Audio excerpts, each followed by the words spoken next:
Welcome to the Gyan Academy, dear aspirants. Today we will discuss about theory of multiple intelligence. पिछले video में मैंने social intelligence का discuss किया था और उसका लिंक आपको इसी वीडियो के डिस्क्रिप्शन में आपको मिल जाएगा. थ्योरी ऑफ मल्टीपल इंटेलिजेंस है ना. मल्टीपल इंटेलिजेंस कहने से मतलब ये है कि इंटेलिजेंस मल्टीपल है बेसिकली, यानी कि विभिन्न प्रकार के इंटेलिजेंस होते हैं. हार्वर्ड गार्डनर ने, आप सब जानते हैं कि थ्योरी ऑफ मल्टीपल इंटेलिजेंस को हार्वर्ड गार्डनर ने दिया है बेसिकली, है ना. इन्होंने एक किताब लिखी थी 1983 में. 1983 में उन्होंने एक किताब लिखी थी जिसका नाम था frames of mind theory of multiple intelligence. Frames of mind theory of multiple intelligence ये किताब लिखी थी उन्होंने 1983 में. इसी किताब में, इसी बुक में इन्होंने थ्योरी ऑफ मल्टीपल इंटेलिजेंस का चर्चा किया. लेकिन बिफोर की मल्टीपल इंटेलिजेंस पे हम बात करें, एक्चुअली में इंटेलिजेंस के हवाले से हार्वर्ड गार्डनर का क्या कहना था, इस बात को समझना बहुत जरूरी होगा. एक्चुअली में हार्वर्ड गार्डनर का ख्याल ये था कि जो इंटेलिजेंस की हमने आपको मोनार्किक थ्योरी पढ़ाई, वन फैक्टर थ्योरी पढ़ाई, है ना, जिसमें हमने आपसे कहा था कि अल्फ्रेड बिनेट का कहना था कि बेसिकली इंटेलिजेंस हमारी एक इंटेलेक्चुअल एबिलिटी है, हमारा एक मेंटल प्रोसेस है, इसके अलावा कुछ नहीं है. हार्वर्ड गार्डनर इस बात से इत्तेफाक नहीं रखते हैं, इस बात से वो मुत्तफिक नहीं है. इसलिए वो कहते हैं कि हमारा इंटेलिजेंस जो है वो डिफरेंट तरीके का इंटेलिजेंस है बेसिकली, है ना. जो उन्होंने कहा कि बेसिकली हर इंसान के पास अलग अलग प्रकार के इंटेलिजेंस पाए जाते हैं. जिसके पास जैसे इंटेलिजेंस का डोमिनेशन होता है उसकी पर्सनालिटी में उस तरीके का इंटेलिजेंस झलकता है. फॉर एग्जाम्पल कि आपने किसी को देखा होगा कि बहुत से लोग जो विजुअल आर्ट्स वगैरह होते हैं, ग्राफिक्स, चार्ट, मैप्स, डायग्राम वगैरह वगैरह को बहुत अच्छे से इंटरप्रेट कर लेते हैं. वहीं पे कुछ ऐसे होते हैं लोग जो मैथमेटिकल एबिलिटी उनमें ज्यादा पाई जाती है, वो रीजनिंग वगैरह के पैटर्न को, न्यूमेरिकल पैटर्न्स को आसानी से समझ लेते हैं, है ना. वहीं कुछ लोग ऐसे हैं जो कि शेर भी हमें सुनाते हैं, शायरी भी करते हैं बेसिकली, है ना. तो एक्चुअली में हर इंसान के पास डिफरेंट तरीके की एबिलिटीज है. इसीलिए उनका यह कहना था कि बेसिकली हर इंसान के पास अलग अलग प्रकार की इंटेलिजेंस पाई जाती है. संभवतः जो अलग अलग तरीके की इंटेलिजेंस पाए जाने की जो संभावना है वो सिर्फ और सिर्फ 8 थे. लेकिन अगर उसमें 9वां कोई एडिशन होगा, अगर 9वां कोई बनेगा हमारा टाइप्स ऑफ इंटेलिजेंस, तो वो एग्जिस्टेंशियल इंटेलिजेंस बनेगा, है ना. तो चूंकि इन्होंने कहा कि बेसिकली जो डिफरेंट टाइप्स के इंटेलिजेंस हर इंसान के पास पाई जाती है ना, अलग अलग प्रकार की इंटेलिजेंस पाई जाती है. और इंसान के पास बस एक इंटेलेक्चुअल कैपेसिटी ही नहीं होती है, अलग अलग तरीके की इंटेलिजेंस होती है, जिसके कारण वो अपने अपने क्षेत्र में कामयाब होते हैं, है ना. तो बेसिकली इन्होंने कहा कि ज्यादा से ज्यादा जो प्रकार हो सकते हैं इंटेलिजेंस के वो 8 टाइप हो सकते हैं. उन्होंने उस वक्त 8 टाइप दिया, 8 टाइप्स ऑफ इंटेलिजेंस दिया था. बाद में उन्होंने कहा कि अगर इसमें कोई एडिशन अगर होगा, 9वां अगर इसमें कोई जुड़ेगा इंटेलिजेंस, तो वो एग्जिस्टेंशियल इंटेलिजेंस जुड़ेगा. अब ये इनके जो 8 प्रकार के इंटेलिजेंस है, इसके साथ साथ जो एग्जिस्टेंशियल इंटेलिजेंस है, 9वां इंटेलिजेंस है, अभी आप इस तस्वीर में देख रहे होंगे, देख सकते हैं आप इस तस्वीर में, है ना. तो इन्होंने बेसिकली एग्जिस्टेंशियल इंटेलिजेंस को जो बताया कि अगर 9वां कोई ऐड होगा तो वो एग्जिस्टेंशियल इंटेलिजेंस होगा. अब उन्होंने जो सबसे पहली इंटेलिजेंस, जैसा कि आपने तस्वीर में देखा, तो सबसे पहली इंटेलिजेंस जो उन्होंने कही थी वो विजुअल स्पेशल इंटेलिजेंस की बात उन्होंने कही थी, है ना. कि एक जो टाइप्स होता है हमारा वो विजुअल स्पेशल इंटेलिजेंस होता है. तो बेसिकली जो विजुअल स्पेशल इंटेलिजेंस वाले होते हैं वो लोग क्या होते हैं, ऐसे लोग जो होते हैं विजुअलाइजिंग थिंग्स में ये लोग ग्रेट होते हैं, अच्छे होते हैं. चीजों को इंटरप्रेट करना, charts, maps, diagram, picture, video, है ना, इस तरीके की चीजें, इमेज वगैरह देख करके चीजों को अच्छी तरीके से इंटरप्रेट करते हैं. यानी कि इनकी विजुअलाइजिंग कैपेसिटी जो होती है वो दूरंदेशी होती है, अच्छी विजुअलाइजिंग कैपेसिटी इनकी होती है ना. ऐसे लोग आसानी के साथ मैप्स को, चार्ट्स को, वीडियो को, पिक्चर्स को, ग्राफिक्स को, ड्राइंग, पेंटिंग, विजुअल आर्ट्स, है ना, ऐसे लोग ना बहुत अच्छे होते हैं इन सब में. आपने देखा होगा जो विजुअल आर्ट के टीचर होते हैं, है ना, एक तस्वीर कुछ भी बना दिया और हम लोग इंटरप्रेट नहीं कर पा रहे, अब वो लोग एक तस्वीर से न जाने कितना जबरदस्त की कहानी बता देते हैं, है ना. तो वो क्या है, विजुअल स्पेशल इंटेलिजेंस वाले। तो बेसिकली इनकी जो विजुअलाइजिंग कैपेसिटी होती है ये अच्छी होती है, इनकी चीजों को ये आसानी से इंटरप्रेट कर सकते हैं, जैसे मैप्स हो गया, चार्ट्स हो गया, वीडियो हो गया, पिक्चर हो गया, ग्राफिक्स हो गया, ड्राइंग हो गया, पेंटिंग हो गया, विजुअल आर्ट्स वगैरह हो गया। अब इनके सवाल है कि इनका करियर की अगर हम बात करें कि इनका करियर अगर किस तरफ जाएंगे तो ये सक्सेसफुल हो सकते हैं ऐसे लोग। तो देखिए ऐसे लोग अगर आर्किटेक्ट बने, आर्टिस्ट बने या इंजीनियर बने तो ज्यादा कामयाब हो सकते हैं। तो बेसिकली एजुकेशनल इंप्लीकेशन जो होगा मल्टीपल इंटेलिजेंस का वो मैं साथ साथ लेके बता रहा हूं।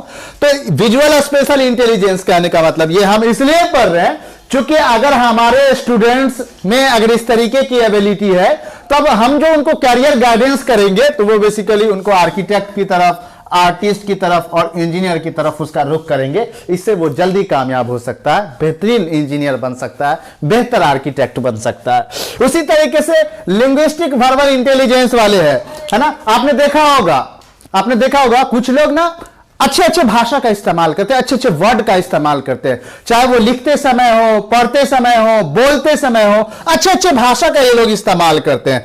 तो ऐसे लोग बेसिकली क्या होते हैं, वर्ड्स को इस्तेमाल करना अच्छी तरीके से जानते हैं, चाहे वो लिखने में हो चाहे वो बोलने में हो, है ना। ये लोग अच्छी कहानी कंस्ट्रक्ट कर सकते हैं ऐसे लोग, है ना। इंफॉर्मेशन को आसानी के साथ रिटेन करके रखते हैं ऐसे लोग, क्योंकि इनके पास भाषा की कमी नहीं होती है। चीजों को अच्छा एक्सप्लेन करते हैं, एक ही बात को न जाने कितने तरीके से ये लोग एक्सप्लेन करेंगे, क्योंकि इनके पास एडुकेट वर्ड्स होता है, प्रचुर मात्रा में वर्ड्स होता है इनके पास, है ना। ऐसे लोग परसुएसिव स्पीच देंगे, मतलब एटीट्यूड चेंज होने वाला ऐसे लोग देते हैं। जैसे आपने देखा होगा बड़े बड़े प्रोफेसर को बहुत कुछ खास बात नहीं करते, लेकिन बात करने का अंदाज यूं रहता है कि लोगों के आंखों में आंसू आ जाता है, एटीट्यूड में चेंजेस आ जाते हैं, राइट। तो बेसिकली ये परसुएसिव जो स्पीच वगैरह होते हैं वो लिंग्विस्टिक वर्बल इंटेलिजेंस वाले देते हैं। इसके अलावा अगर ऐसे लोग की हम बात करें, ऐसे लोगों की अगर हम बात करें कि किस तरफ ये लोग जाएंगे तो ज्यादा सक्सेस होंगे, तो अगर ऐसे लोग राइटर बने, ऐसे लोग जर्नलिस्ट बने, लॉयर्स बने और फिर हमारी एक कम्युनिटी टीचर्स बने अगर, तो हम लोग ज्यादा कामयाब हो सकते हैं इस तरीके के इंटेलिजेंस वाले, है ना। इसके अलावा एक लॉजिकल मैथमेटिकल इंटेलिजेंस है, आप इसको भी जानते होंगे, लॉजिकल मैथमेटिकल इंटेलिजेंस वाले को। बेसिकली आपने देखा होगा ये ऐसे जो लोग होते हैं ना, रीजनिंग वगैरह में न्यूमेरिकल एबिलिटी जो होती है इनकी बहुत अच्छी होती है ना। ये लोग जो रीजनिंग होते हैं उसके पैटर्न को आसानी से पहचान लेते हैं, फॉर्मूला जनरेट कर लेते हैं, शॉर्टकट मेथड जनरेट कर लेते हैं प्रॉब्लम को सॉल्व करने के लिए, मैथमेटिकल प्रॉब्लम को सॉल्व करने के लिए, है ना। तो कहने का मतलब ये जो लॉजिकल मैथमेटिकल वाले होते हैं ये लोग मैथमेटिक्स रीजनिंग में अच्छे होते हैं, है ना। न्यूमेरिकल एबिलिटी इनके पास होती है, रीजनिंग पैटर्न रिकॉग्नाइज करने की एबिलिटी इनके पास होती है ना। अगर इनके करियर की हम बात करें कि ऐसे लोग किधर जाएंगे तो ज्यादा करियर कामयाब हो सकता है, तो एक तो जान लीजिए कि अगर ऐसे लोग साइंटिस्ट बने तो करियर कामयाब हो सकता है। उसी तरीके से मैथमेटिशियन अगर ये लोग बने तो ज्यादा सक्सेसफुल हो सकते हैं, इंजीनियर अगर बने तो ज्यादा सक्सेसफुल हो सकते हैं, और अकाउंटेंट, है ना, सीए वगैरह में आपने देखा होगा चार्टेड अकाउंट वगैरह जो बनता है, तो उन लोगों के पास ना इस तरीके की एबिलिटी, चलो एक बार वो लोग लिस्ट देख लेते हैं ना, समझ जाते हैं कि कहां गड़बड़ हुआ है, कहां पैटर्न में गड़बड़ी पाई गई है। तो बेसिकली ये हमारा लॉजिकल मैथमेटिकल, और मैंने यहां पे 3 आपको डिस्कस किया, visual special, linguistic verbal intelligence और लॉजिकल मैथमेटिकल। बाकी हम नेक्स्ट चलते हैं।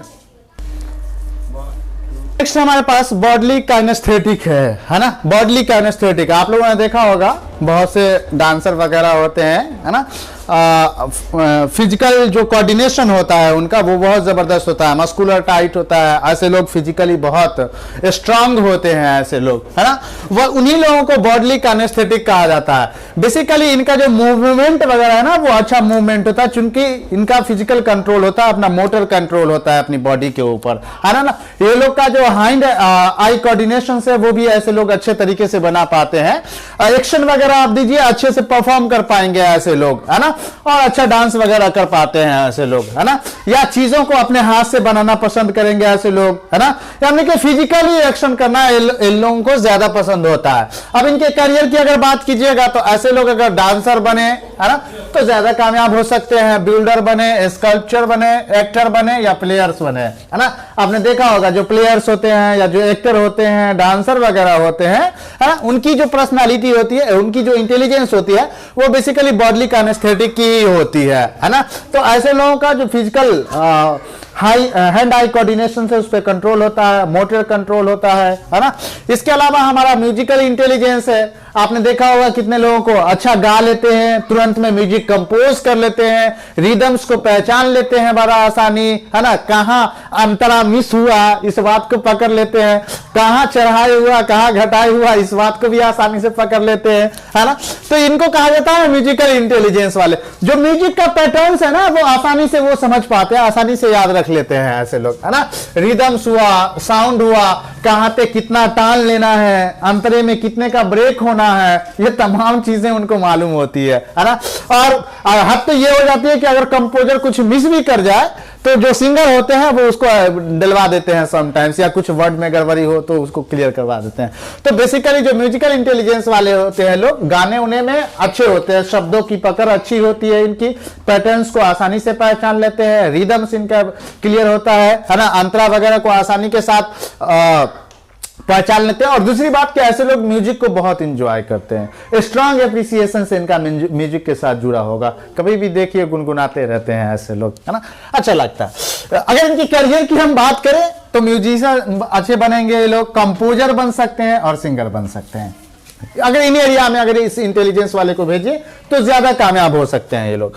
उसके बाद हमारा इंटरपर्सनल इंटेलिजेंस है। इंटरपर्सनल इंटेलिजेंस में ये जो इंटेलिजेंस वाले होंगे, आप देखे होंगे ऐसे लोग क्या होते हैं, लोगों से मिलना जुलना ऐसे लोगों को बहुत पसंद होता है, लोगों से रिलेशन बनाना इन्हें बहुत पसंद होता है, बड़ी आसानी से रिलेशन बना लेते हैं ऐसे लोग, है ना।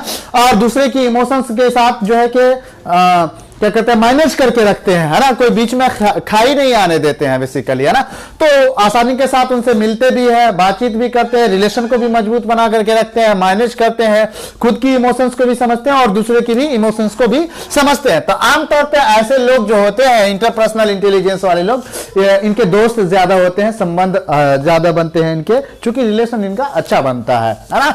अब कहने का मतलब है कि ऐसे लोग क्या बनेंगे, तो ऐसे लोग अगर साइकोलॉजिस्ट बने, काउंसलर बने या पॉलिटिशियंस बने तो ज्यादा सक्सेस हो सकते हैं। आपने देखा होगा पॉलिटिशियंस लोगों के साथ ना बैठे रहते हैं भर दिन, बैठक में आओ भाई कितना लोग मिलेंगे, मिलते रहो भर दिन, है ना।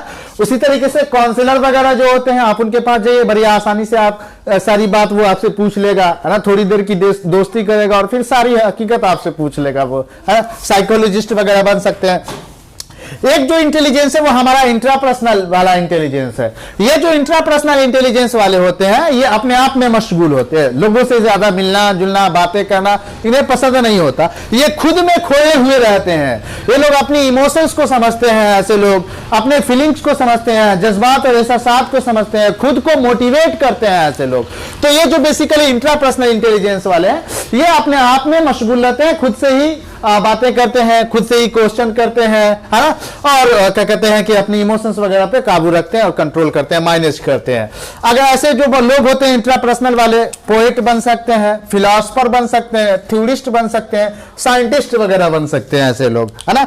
एक हमारा नेचुरलिस्टिक है, बड़ा अच्छा है, ये हमको बहुत पसंद आता है नेचुरलिस्टिक इंटेलिजेंस, है ना। नेचुरलिस्टिक इंटेलिजेंस वाले में आपने देखा होगा बहुत सारे लोग ना गार्डनिंग करना उनको बहुत पसंद होगा, है ना, पेड़ पौधे लगाना बहुत पसंद होगा।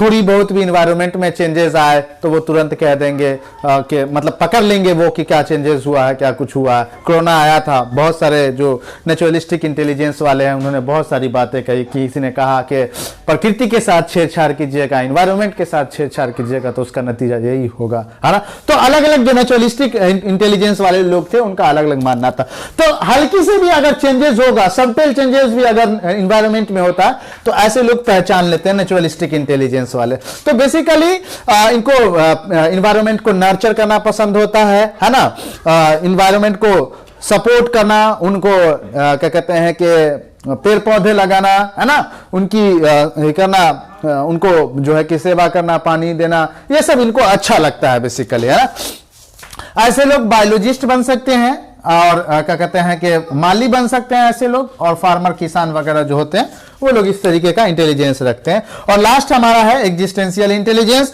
बहुत अच्छा इंटेलिजेंस है एग्जिस्टेंशियल इंटेलिजेंस, है ना। ये ऐसे लोग जो होते हैं एग्जिस्टेंशियल इंटेलिजेंस वाले, ये खुद से सवाल करते हैं जी, है ना।